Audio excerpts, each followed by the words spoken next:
Our next speaker is a gentleman who says that his journey as a Noahide began in 1989 on an archaeological dig in Eretz Israel. During this time, a friend handed him a copy of The Path of the Righteous Gentile. He later described it this way, quote, "As I read it, it was like the tumblers of a lock finally falling into place. It answered questions I had for years, and I could hardly put it down." Through a series of tapes for Noahides given by Rabbi Chait, Doug began to build a solid foundation of Torah understanding. At the same time, the rabbi connected Doug with Rabbi Morton Moskowitz, who began tutoring Doug in Jewish philosophy through the study of Proverbs. Doug has been learning with Rabbi Moskowitz and other rabbis for the past 16 years. We can easily call him one of our Torah and Noahide teachers and instructors. So we bring on, and we're delightful, and we're delighted. He's delightful, Mr. Doug Taylor.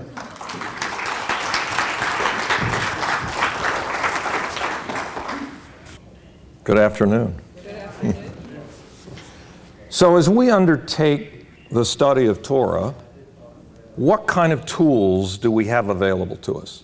You know, if we start to build a house, we need a hammer, and we need a saw, and we need a measuring tape, a level, you know, the general tools of the carpenter's trade. If we want to build software, so we need a computer, and we need some underlying computer programs and some software diagnostic tools and things like that. So when we sit down to study Torah, what kind of tools do we need? I had the good fortune to be introduced to what I consider to be the most powerful tool for studying Torah and for basically addressing any situation you will ever face in life. Over 20 years ago, when I had my first class with my friend and mentor, Rabbi Morton Moskowitz. He's the Rosh Yeshiva of Northwest Yeshiva High School in the greater Seattle area. And I had gotten in touch with him through some rabbis that, Rabbi Israel Chait, who I had met at a Noahide conference. And Rabbi Moskowitz said, "Yes, I will teach you, and I'll teach you Jewish philosophy, and I'll teach you Jewish philosophy through the study of Proverbs. I'll give you an hour a week." And I said, "Great." So he said, "We'll start with chapter 10. And we set up a time and a date, and I got all ready. And in order to be a really good student, I said, I think I'll read all of chapter 10. And just in case we get through all of chapter 10 in the first hour, I'll read all of chapter 11 as well. Didn't want to be unprepared. So I got to the classroom, and it's just he and I. And I had an English translation of Proverbs, and he's got the original Hebrew. And so we start, and he starts translating. And it goes like this. He's reading. He says, Proverbs chapter 10, verse 1. The Proverbs of Solomon. A wise son makes a glad father, but a foolish son is the grief of his mother. And I'm sitting there thinking, yeah, okay, that's pretty clear. And he stops, and he says, okay, what are the questions?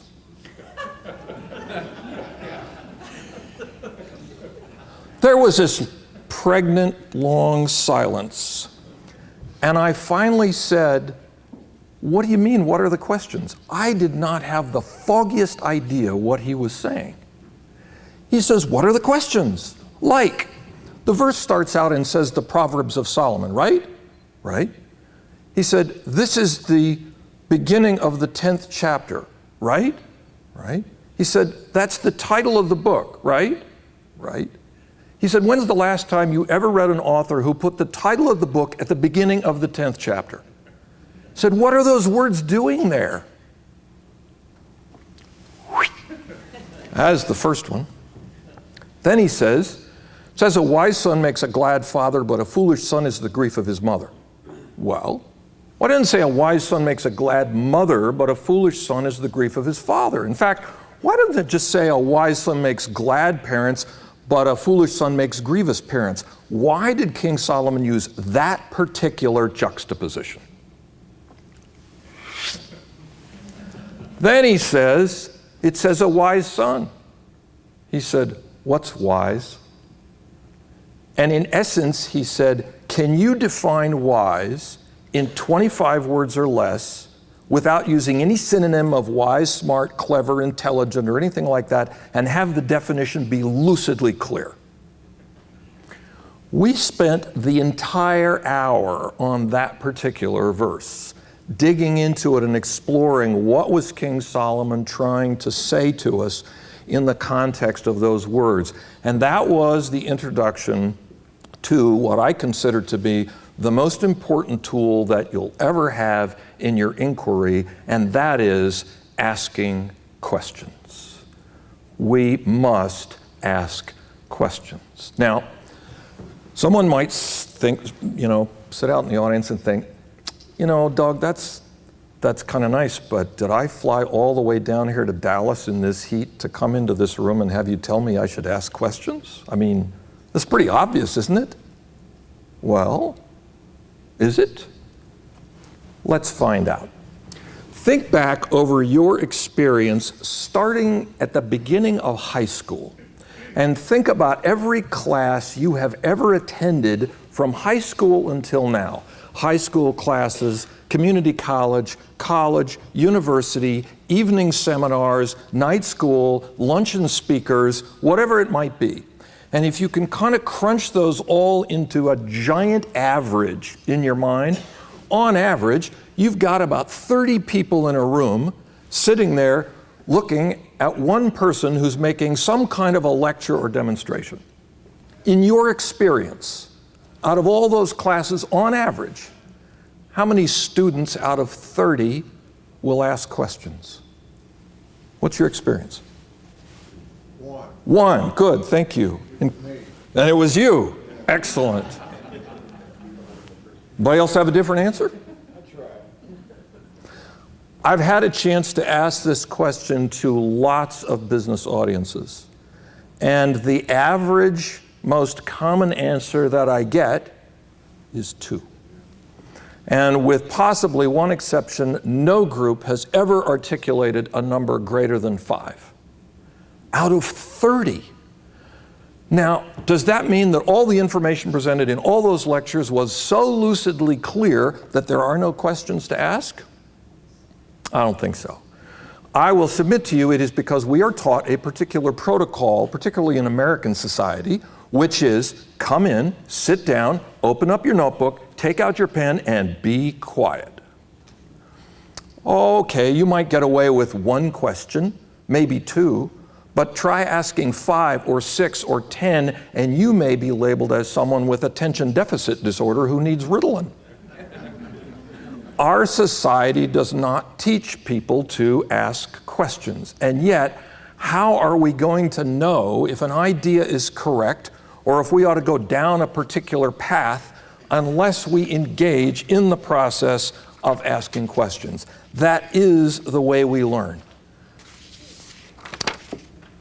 Think about this. If you wanted to learn karate, okay, or ballet, or watercolor painting, or how to weld 2 pipes together, if someone stood up here and gave a 2-hour PowerPoint presentation lecture on how to, say, do triple axels in the Olympics, say it was Kurt Browning, okay, famous ice skater, and he stands up and tells us for 2 hours how you do it. How many of us could actually do it when we were done? You could, okay. The rest of us will be having trouble. Why? Because you have to engage with the activity. There are almost no things that we learn in life simply by sitting back and letting somebody lay it on us. We have to engage with the activity. If you want to learn karate, you have to get into a dojo with someone who knows how to do it, showing you, and learn how to do blocks and kicks and punches. If you want to learn how to weld 2 pipes together, you got to get out there with somebody who knows how to do it and start trying to weld the pipes. And the same is true with virtually anything else. And I submit the same is true with Torah. How do we engage with Torah? We engage by asking questions and interacting with the ideas. And that is the way we begin to make the ideas real to us. Now, in order to do that, we also have to not be afraid to ask questions. And particularly, we have to be afraid not to ask questions of authorities.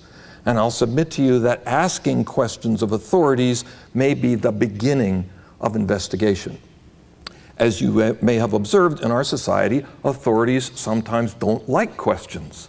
And in fact, we have come to a place in our society where to question is considered an attack. If you're in the middle of a particular assembly or something and someone's making a presentation and you stand up and say, "Excuse me, but the point that you just made contradicts what you just said 3 minutes ago," people will think, "Gosh, what kind of a disruptive person are you?" But we have to ask questions. It's the only way we learn. So, how do we get good at this? We get good at this the same way we get good at anything else, and that is through practice. So, let's practice. I'd like to take you through, as far as we can get in the time that we have, one of the most fascinating stories in the book of Genesis, and that is the story of Joseph and his brothers. You're familiar with the story. We're going to take it in sections, okay? And for those of you that are Chumash, you can take a look at the story in your text. I do have in somewhat fine print, but you can at least skim and remind yourself of the details, and we'll take it section by section. What I would like you to do is read through, and the first section goes from 42:7 to 42:36. Just skim through for a couple of minutes, and there's a second slide, and remind yourself of the details of the story. Okay? Please take about a minute and a half to do that.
And please raise your hand when you are done.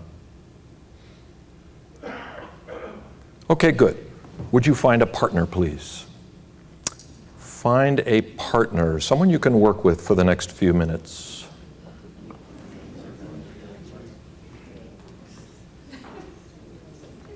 And raise your hand if you do not have a partner. Okay, you're good over here. Larry, you're good. Anyone else not have a partner? Okay, good. Here's the mission. Would you take, we got one here. Okay, can you join with the people behind you and we'll have one group of 3? That'll work. Anybody else not have a partner? Good. Here's the mission. 3 minutes. Would you brainstorm with your partners, please? What are the questions? What is begging to be asked in this story? What doesn't make sense? What's strange? What's out of place? What doesn't immediately make sense to you? Please brainstorm as many questions as you can think of from this story. Okay? Please begin.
Sir, can we go back to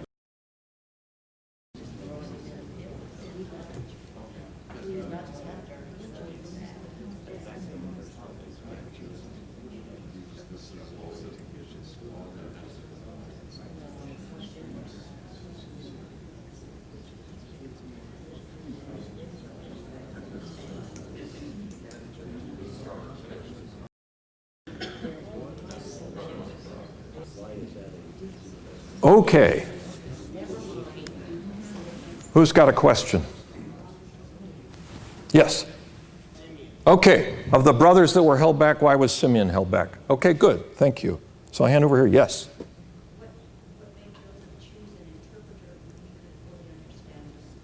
Very good. What made Joseph choose an interpreter when he clearly could understand what they were saying anyway? Excellent. Well, why is the vice president of the country of Egypt visiting with these spies that come in? That's a very, I mean, these are spies that come in. Why should they meet with the second most powerful man in Egypt? Excellent. Why should the second most powerful man in Egypt be meeting with these guys that might be spies? You know, he's a busy guy. What's he doing with them? Good. Yes? If he recognized them, why didn't they recognize him? Very good. How come they didn't recognize him? Because he certainly recognized them. Yes? Why does it repeat in both 7 and 8 that he recognized him? Okay. Why does it repeat in 7 and 8? Yes, very good. Brothers and recognized, and then it repeats it. Okay. Joseph recognized his brothers. Excellent. Good question. Another one back here. What dreams and why?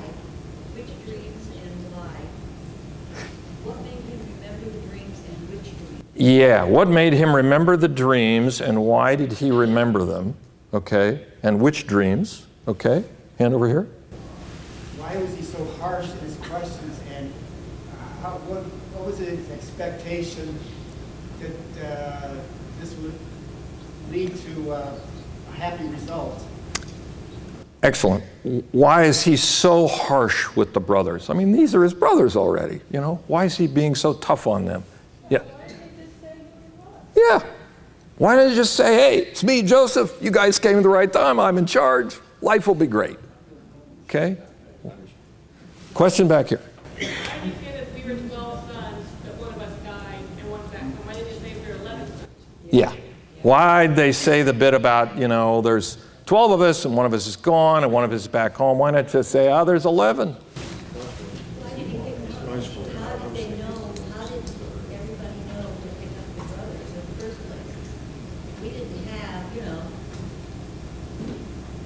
I mean, how did he spot them? How did his subordinates spot? Good. Okay. So all these people are coming into Egypt. How is it that Joseph manages to spot these people? You know? Okay. Good. Why did the brothers, when they found the money in the bag, return? Why did they, at that point in time, go right back instead of taking off home? Trying to deal with it later? Good. Why did the brothers not go back and return the money right away? Why take it on home with them when they knew it wasn't theirs? Okay? Larry. 3 times they said, we're the sons of one man, but twice he said it to Joseph and once to his father. I just wondered, is there a difference the way, but in parentheses, it showed difference when we talked to their father, told him the story. I just wondered why the difference. Okay. Why the difference there in the language between we are the sons of one man? Okay. All right. So lots of questions on the table. This is excellent. This is the beginning of learning and inquiry, is for us to look and say, oh, wait a minute, why this? why that, why not this, why not that? The information and the interpretations that I'm about to share with you were shared with me through Rabbi Reuven Mann of Young Israel of Phoenix and Rabbi Israel Chait of Far Rockaway, New York. So I cannot take credit for these. These are the ideas of these gentlemen. Any errors that I'm making in transmitting them are my responsibility, but I want to make sure we get appropriate attribution. So clearly, Joseph is up to something here. I mean, he's a brilliant guy on a very high spiritual level. He didn't just decide one day, okay, well, I'll conceal myself from my brothers and do all this, tricky business. He had to have had a plan.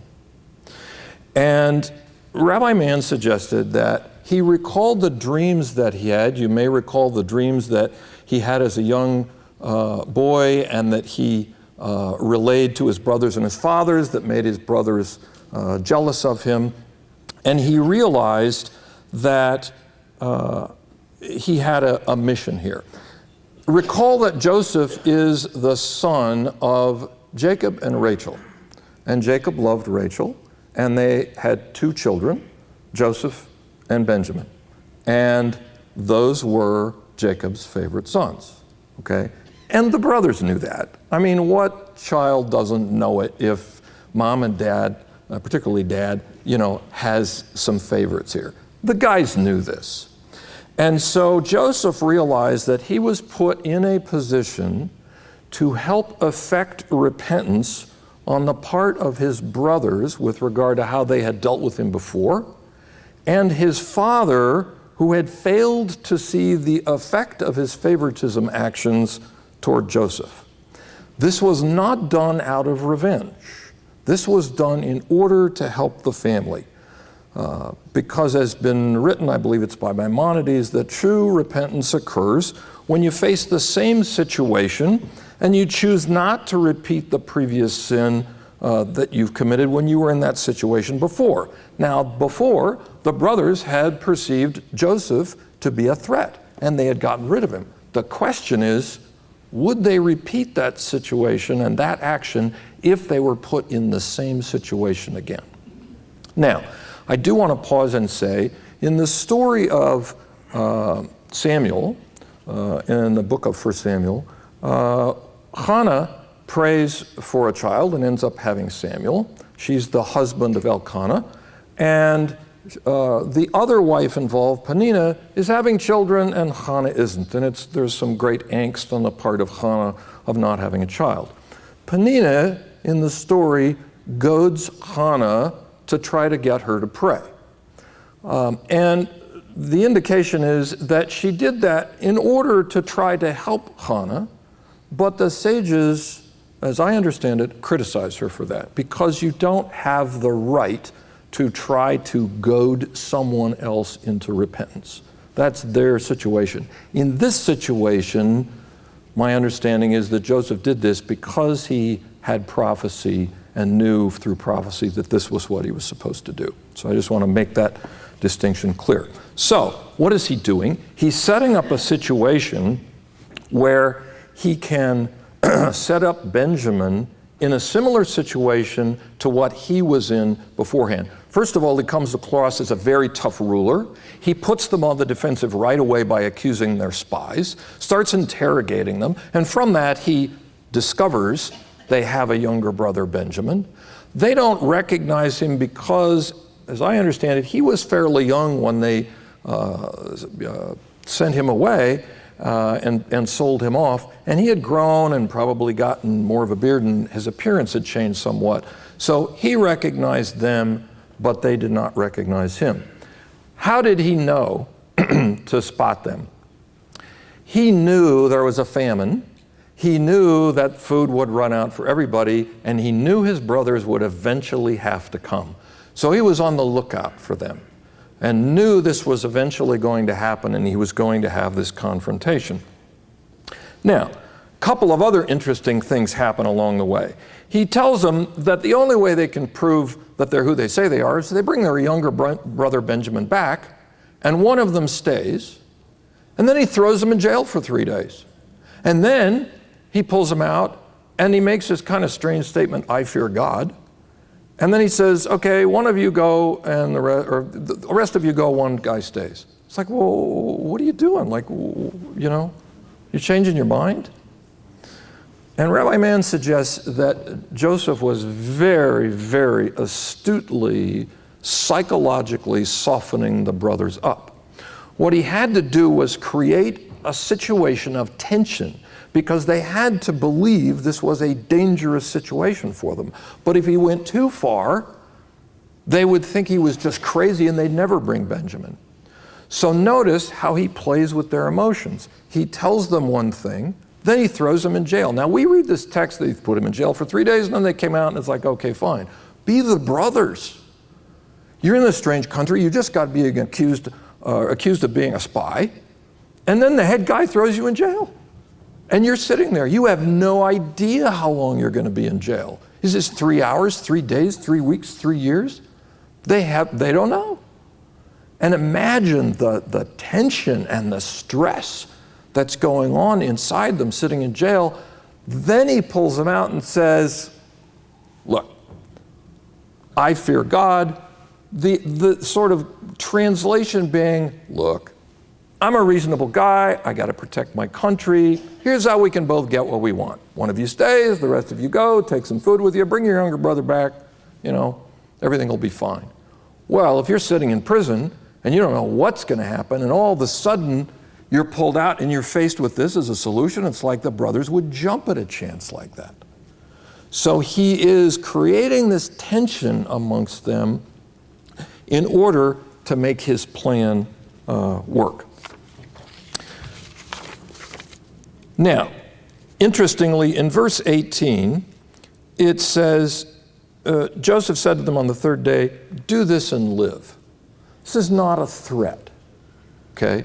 He's not saying, I'm going to hurt you. He's saying, look, you're going to have to do this because otherwise you're going to die from this famine. So I'm giving you a way out of this to deal with the situation that you're in. Now, the money was huge in this. Why did he put the money in the sacks? Okay? Because, again, he has to create a certain tension here. If he sent the brothers away, they could just say, okay, it's a little mistaken understanding here, we'll bring the brother back, no big deal. But the money, that changed everything. Because all of a sudden now you get partway home and you discover all this money here, and now it's like, whoa, what's happened here? Is this a plot? I mean, maybe we're being set up here somehow. Now, my guess, and it is a guess, as to why they didn't turn around and go back is because they were probably so far along on the journey, or the journey was such that it didn't make sense to go back at that point, and so they just kept going on and headed for home. He was also told not to come back without the brother. That's a very good point. They were told, don't come back without the brother. And, you won't see me unless you come back with the brother. Referring to when he said, did this not clue them in, I fear God? When Joseph said, I fear God, would that not clue the brothers in? But clue them in that... Which God is he speaking of? That's a good question, and I'll tell you my Doug Taylor interpretation of that. My Doug Taylor interpretation of that is that he is making a general statement, of, look, I'm a reasonable guy, I fear the powers that be. And it's not a particular statement about Hashem versus another God, but it's a general statement about, I follow general humane rules and I'm a good guy. And that's the kind of statement that he's coming across as opposed to a particular statement about Hashem. Yes, it's a political statement. Right. Now, when we get to verse 29, something very interesting happens. That is on slide 2 of 2. Verse 29, they came to their father Yaakov to the land of Canaan, and they start talking to him. Okay? Everything from here on is in answer to one unspoken question. Anybody guess what's the unspoken question that doesn't appear in the text? Sorry? Why us? Okay, that's a possibility. Be Jacob, be the brothers. Brothers just come home to Jacob. What is the first thing Jacob's going to notice? Where's Simeon? Okay? One brother's missing. So they start telling him this story. Now what's interesting is that they put a spin on it. Because you'll notice that nothing is said about being imprisoned. Okay? Nothing is initially said about the money that was found in the sack on the way home. And Jacob treated them much more harshly than they seem to convey in the story. Why didn't they tell the truth, the whole thing? Because they reasoned if they did, and they knew their father's love for Benjamin, he would never send Benjamin back, because he wouldn't want to risk Benjamin's life. So they played it down in order to make it sound like it wasn't as serious as it was. And Joseph, knowing his brothers well, knew they would do that. And so he put the money in the sacks. And when they get back and they open up the sacks in front of Jacob, well, now the game's up, because now it's a whole lot more serious than it looked like. And this was a way of Joseph ensuring that the brothers would not be able to spin the danger out of this situation, but that it would continue to be perceived as a dangerous situation. Was he put them in a situation where they had to create the same thing that they did previously with their father and with him? Were they creating the same situation with regard to when they kidnapped Joseph? Yes, and we'll see how he sets that up as we go along. You're absolutely on target. Okay, let's move on to the next section.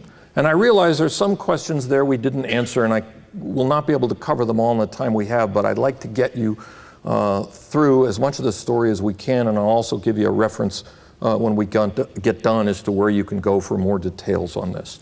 So if you would, take a couple of minutes and read the next section, which is 42:37 to 43:14, and it is also in 2 slides.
Please raise your hand when you are done. Okay, good. Would you turn to your partner, please, and spend 2 minutes and brainstorm questions about this section. What's weird? What's strange? What doesn't make sense? What is begging for further explanation? Can you go back to the question? Okay. Who's got a question? Yes. Okay, the Torah refers to Jacob and Israel. He refers to Jacob as Jacob when he's in his physical mode, and he refers to him as Israel when he's in his prophetic mode. In this section, he's being referred to as Israel. If he's Israel in his prophetic mode, why is he still bereaved? Why is he still what? I'm sorry. Bereaved. One more time. If I said, as for me, I am bereaved. Ah, okay. Why is he saying, I am bereaved? Why is he still bereaved if he's in prophetic mode? Okay. All right, good. Question. Why did he listen to Judah but not Reuben? Say it one more time. Why did he listen to Judah but not Reuben? Yes. Why does he listen to Judah's offer but he rejects Reuben's offer? Very good. Yes. The famine, where did they come up with the almonds and all the other fruits? Ah, interesting. Okay, if there's a famine, where did they come up with all this good stuff? Why food instead of gold or something? Very good. Why food instead of gold? Okay, very important. Yes. Why is there such a long wait between Reuben's statement and then Yehuda's statement? Yes. Why is there a long wait between what Reuben offers and what Judah offers? Okay. Would Reuben put his two sons to death? Exactly. Why would Reuben offer to put his two sons to death? Okay, Larry. Now, along that line, what kind of a man would tell the grandfather he's going to kill his grandson? Yes. This is a very important question. What kind of a man would tell his father, yeah, I'll just kill your two grandsons, that'll fix everything? Why does it refer in one place to Jacob as Yaakov, in other words, Israel? Okay, why does it refer to Jacob and Israel in different places? Saw a question back here. Why did they wait and eat all the grain? Why did they leave Simeon in jail while they were finishing their food? Yes. And then they decide to go back to get their brother. I mean, what state does that put Simeon in? Yep. Why in the world are they waiting to go back? I mean, Simeon's in jail. They're sitting there just having a feast. What's up with that? Okay, great questions. So let's see if we can answer some of them. Reuben's offer. What's his offer? I'll kill my kids. Now, did he really mean that literally? No. I'll suggest, or based on Rabbi Mann's interpretation, what that is it's an impulsive expression of his emotions. It's not unlike, today's action-adventure movie heroes. The guy's got 4 bullets left in his gun and there are 3,000 bad guys outside, and he says, don't worry, I'll save the world anyway. Well, maybe, but maybe one of those 3,000 bad guys is going to take him out before he manages to do anything. Situations like that are not the time for grandstanding. They're the time for clear, rational thought. And what Reuben was suggesting was an emotional impulse. And Jacob recognized that and realized, this is not the guy to run this mission. Okay? I need somebody that's cool-headed, that's going to think clearly, and this guy's just kind of off, in emotion land, or letting his emotions lead him. Also, there was lots of food, so what's the rush? Yes, lots of food and no rush. And this gets to your question of, well, what about Simeon? See, they never told him, Dad, that Simeon was in jail and in a bad way. As far as Dad knows, things are fine. He's staying over there. Okay. When he told them to go in different gates, in the first place, to keep them all safe, he would have made sure each one of them was where they were supposed to be when they came back. Right, but when they came back, okay, they did not tell Jacob that Simeon is. Send them carefully through different gates. Maybe I'm not understanding the question. When he came back, he told them that the brothers did not tell Jacob Simeon's in jail, but they did talk about this confrontation with the Reuben guy. Jacob noticed that when he told each of them to go through a different gate, so he wouldn't lose another son. Why didn't he tell them? I'm sorry, I'm not understanding. How did he know that Simeon was gone when he told them in the first 2 things, the shutters in the very first part, that they were to go through different gates so he wouldn't lose another son? So she's saying, in the beginning, it looks like he's being careful about preserving every son. He's saying, go through each a different gate. I don't want to lose any of you. If he's so careful to not lose somebody, then when they come back, wouldn't he be looking right away at counting them all and seeing that they're all there? Because he's so much cared in the first place to not lose one. Oh yeah, I mean he's absolutely aware when they come home that Simeon's not there. Okay, so he knows that, but the brothers haven't told him, okay, it's a serious thing. They have led Jacob to believe, okay, the man said, one of us has to stay, so Simeon's staying over in Egypt. And, you know, when we need more food, we'll go back and get him. They've played it way down so that Jacob doesn't realize there's a danger at all to Simeon. And they don't know, Jacob doesn't know he's in jail. Okay, all he knows is that he's staying there. So they've played that down, which then gets to why all of a sudden there's this long expanse of time and they go through the food, and then Jacob, you know, comes along and says, well, why don't you go get some more? Like he's never heard about this whole thing in the first place. Again, the brothers played it way down, and he doesn't recognize the danger until now.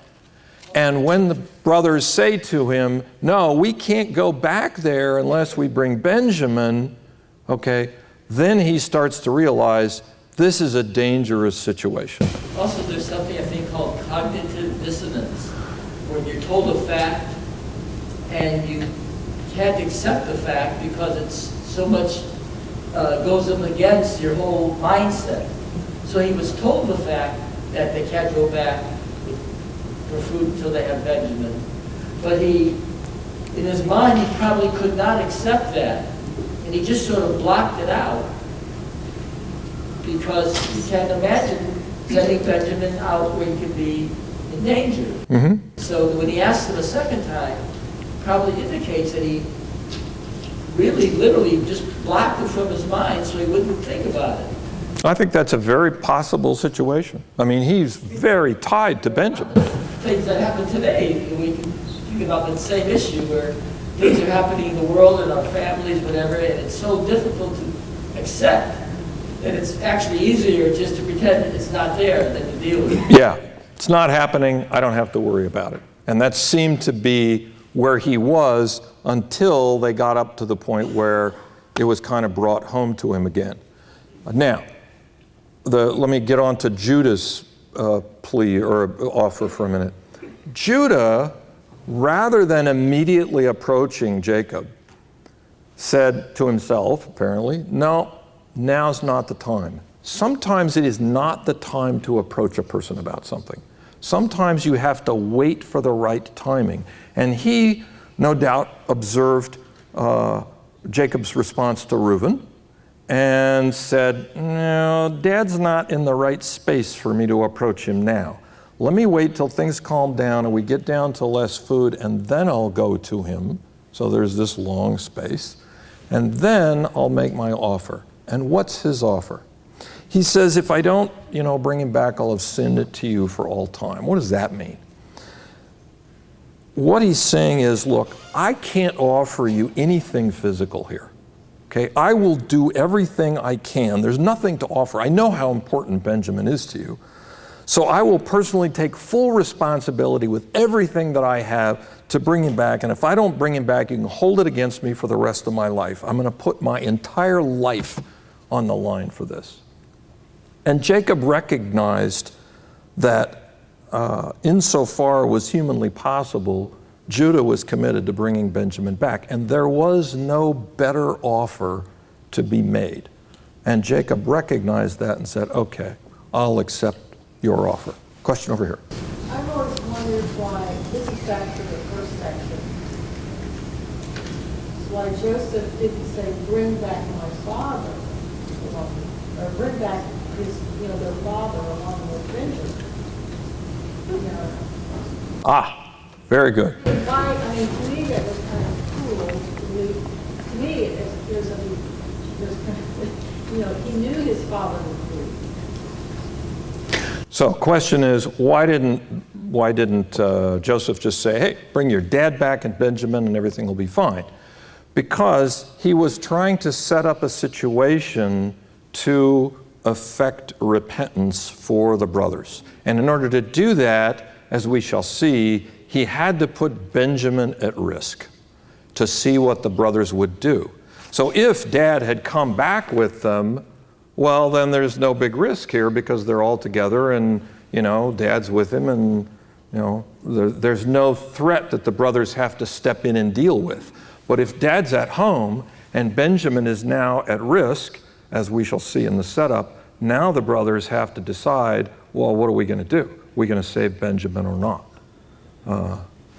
Question here. My question is kind of similar to that, but it's about Joseph sends later the wagons, and when he sees the wagons, he knows that's a sign that he knows he's alive. Mm-hmm. So, but why didn't he send a token, maybe not a sign that Joseph's alive initially here, but why not send him something that he knew his father would agree to send Benjamin back? In other words, send him a message or token of something that he would say yes and not have to go back and forth between the brothers. Okay, and I'd say my understanding is the answer would be the same, because if he did that, yeah, he can probably get his father to agree, but the whole setup here is to have Jacob in a situation where he realizes he might lose Benjamin, and the brothers to be in a position where Benjamin is at risk and they have to step in and save him. Okay. One more question. You know, my question for many years has been that Joseph must know what kind of pain his father's been in. He's lost Joseph. And now he sends him back and he puts the father in a position where he knows he's going to be extorted terribly a second time. It seems to be a lack of mercy for his father Joseph now to have Jacob to have to give up his other youngest son. Mm-hmm. It's a terrible situation for his father. That's a great question, and I think the only thing that I can tell you is that I assume from the prophecy that he had that he knew he was supposed to go ahead and do this. And we see importantly, Joseph had huge emotions around this. You could ask yourself, and I'm going to jump ahead a little bit because we've got 10 minutes and I want to wrap this up for you. We see that in one or two points in the story, Joseph excuses himself and goes and cries. And we ask, well, why is the Torah telling us that? And as Rabbi Mann indicated, it's to show us how great Joseph was in that he had control over his emotions. We all have emotions. If he had started crying in front of his brothers, he would have blown the whole gig.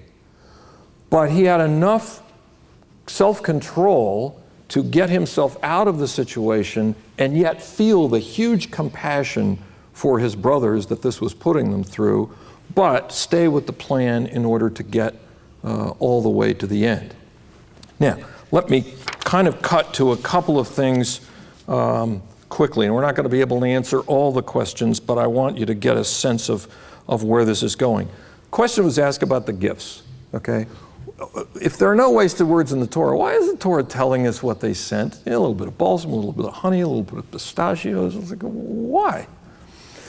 In the story of Jacob and Esau, which you're all familiar with, where Jacob sends a whole bunch of gift trains to Esau in order to appease him, okay, that's different than this. Because if he had sent a whole bunch of stuff to Joseph, the ruler, it could have looked like he was trying to bribe him. So what he did was he starts instructing the brothers, take a little bit of balsam, a little bit of pistachio, a little bit of honey. It's a token of respect. It's like if you go have dinner at somebody's house and you take them a small little box of Godiva chocolates, that's a sign of respect. If you brought in a 50-pound sack, that'd look pretty strange. So it's a token of respect, not intended to be a bribe. So then the brothers get back, and what happens right away?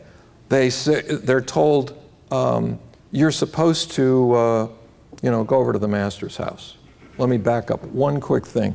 They go to the servant right away to tell him about the money, and the servant says, don't worry, God gave you a gift, I got your money. It's like, well, what's up with that? They know he didn't get the money. And Rabbi Mann suggested that what is happening here is that the servant didn't mean that literally. But what the servant meant was, look, this is a big operation, We got lots of people around here, people coming from all over the place. He said stuff falls through the cracks. Okay, you guys got your money back. You're the lucky ones. So as far as I'm concerned, we're square. He's just like, not a big deal. So now the brothers are relieved. Then they get called into Joseph's palace, like, uh-oh, what's going to happen? So now they're scared. But then they get there and they're given things to wash their feet with, and they're brought in for a meal and whatever. Do you see the psychological shift from frightened to relieved to frightened to relieved? And now they're brought in for this dinner, and they get a chance to sit with Joseph, and all the underlying message here is Joseph saying, I know I have to be kind of tough on my country, but you guys have been to a lot of trouble. Let me give you a meal. Come on in. How are the brothers going to feel? Wow. You know how sometimes when you suspect somebody of something, you're not quite sure if it's true, but then you feel a little guilty for suspecting them, and then you find out it's not true, and then you really feel guilty? So they're swinging from this great fear to this, oh man, hey, we get to have a meal in the guy's house, everything looks like it's coming out all right. And the Torah tells us they drank and became intoxicated because they were so relaxed, it's like, okay, we can kick back. Now, couple of quick things. They sat in a particular order, and Rashi gives us a very important clue. He says that Joseph took the goblet and banged it on the table and called out the order of the brothers. Why the goblet? Is that really important? And Rabbi Mann suggests the order of the brothers is another sign of respect. You'll also notice that he starts giving Benjamin extra stuff. Extra blessings, special place, 5 times as much food. What's he doing? He's arousing the envy of the brothers. The little guy's getting all the attention. This is the same thing around, Joseph. He's trying to set up the situation so that when Benjamin is accused, all feelings of envy and jealousy will be brought up to the front. And then, and again, we're skipping over, but we get to the bit about the goblet. Okay, the goblet's put in the sack. Why did he do the goblet? What's with the goblet? It's just a cup. Or maybe not.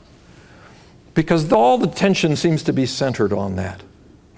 And if it were just a cup, that would be one thing. But we have this strange commentary, or a strange comment, that the servant, when he goes to, chases after him and goes and get it, he says, it's the cup my master drinks from, and he uses it for divination. Joseph doing divination? But what's happening here? And then Joseph goes and has a discussion and says, don't you know that I can divine? The cup is being set up as an important piece of Joseph's tool set for ruling the country. I divine with this goblet. I banged the order of the brothers with this goblet. This goblet is very special. Now it's not just a case of Benjamin swiped the goblet. Now it's a case of you swiped one of my national security issues here. This becomes a big national security thing because it looks like Benjamin is stealing, one of the chief things that Joseph uses to rule the country. And so now we have a situation set up where Benjamin is being accused of a major national crime. And now the brothers have to decide what's going to happen. And to cut very quickly to the end, there are a couple of points that are real strange in the story. If we go to this part at the top. You remember Yehuda approaches Joseph and says, let me speak into my master's ear and don't be angry with me. It's kind of a strange thing to say. Where else are you going to talk into if not the person's ear? And why the bit about not getting angry? And then why does he go through this whole litany of telling him, we came and you ask us these questions and whatever? Joseph knows all that. Why is he going through that? And Rabbi Mann suggests the following. That Judah makes 2 pleas to Joseph. One is the spoken plea. Would you let the kid go because it'll kill his dad if he doesn't go home? But the unspoken plea is this, and it's between the lines. Judah is saying, look, I've figured out this is a plot. Okay, you're a ruler. Sometimes you have to pick on somebody, make an example out of them in order to scare everybody else in your country. Okay, I accept that. And the way he's telling them that is through these words and through repeating all this stuff. It's like, why did you ask us all these questions? You weren't asking to marry into our family. By repeating all this, he's saying between the lines, I know this is a plot. I can't tell you that directly because if I did, you would be offended and any politician would deny it. But I know that's what's happening. Okay, you need a scapegoat. Okay, take me. Because if you take the kid, Dad's gonna die. And so take me instead. You get your scapegoat. The young boy gets to go back with his dad. Everybody wins. That's the plea of Judah. Which is, if you think about it, he is basically saying, I will give my life for this young man. I will be your servant for life in order to free this young man to go to his father. And I'm affirming not only that, but I'm affirming my father's right to have a favorite son. And that is true repentance on the part of Judah. And that, I will submit, is true greatness. If you would like to pursue this story further, and get a written version of what we've just discussed and more details that we didn't have time to, if you will email me at doug@thinkingdynamics.com and just say, I want a copy of the story of Joseph and his brothers, I will send you an ebook that has the details of this written out, and you can explore that at your leisure. Thanks very much for the opportunity to share with you this afternoon, and I would strongly encourage you, no matter what you do, wherever you go, always ask questions. Thank you.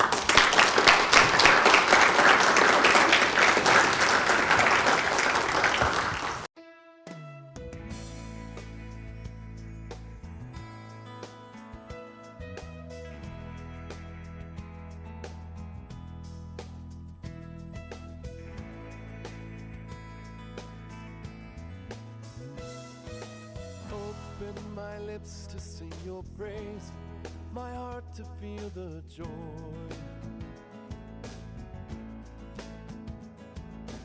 Let me have the gift for which I'm yearning. Another night in Israel. Desert flowers blooming in the spring, the grapes upon the vine. Let me walk the beaches in the moonlight. Let me fall in love in Israel.